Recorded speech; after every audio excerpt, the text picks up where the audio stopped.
नमस्कार मंडळी, मी अंजली. आज रिसेप्शन पार्टीला जायचं होतं. म्हणलं चला तुमच्यासोबत एक मेकअप व्हिडिओ शेअर करू. सगळ्यात पहिले तर आधी मी स्किन केअर करून घेतली. आता हे घेतलं मी प्रायमर लावल्याने मेकअप लॉंग लास्टिंग टिकतो आणि मेकअप प्रोडक्ट जर खराब असेल आणि स्किन डॅमेज होऊ नये याची काळजी घेतो. आता माझं प्रायमर लावून झालं. आता दुसरी स्टेप, कन्सिलर. आता मी शेंद्री कलरचं कन्सिलर घेतलं आणि तुम्हाला जिथे अनइवन स्किन टोन असेल तिथे हे कन्सिलर लावायचं. तिसरी स्टेप, फाउंडेशन कधीही एकदम भरपूर लावायचं नाही, थोडं थोडं करूनच लावायचं. आणि ब्युटी ब्लायनर पहिले ओला करून सगळं पाणी काढून मग त्याला टॉवेलनं पुसून नंतर वापरायचा.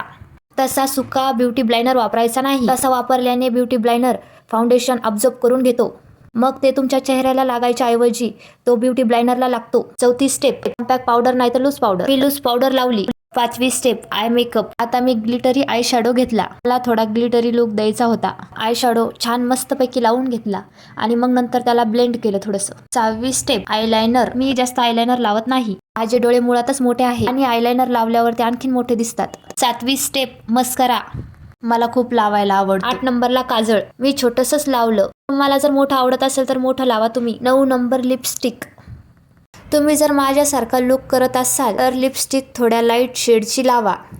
माझी लाईट शेडची लिपस्टिक सापडत नव्हती म्हणून मी डार्क शेडची लिपस्टिक लावली आणि आयब्रो थोड्याशा सरळ करून घेतल्या. टिकली आणि सिंदूर लावला. मग शेवट हेअरस्टाईल केली. हेअरस्टाईल झाल्यावरती ज्वेलरी घालून घेतली आणि हा माझा फायनल लुक. चला मंडळी, लवकरच भेटूया नवीन ब्लॉगमध्ये. बाय.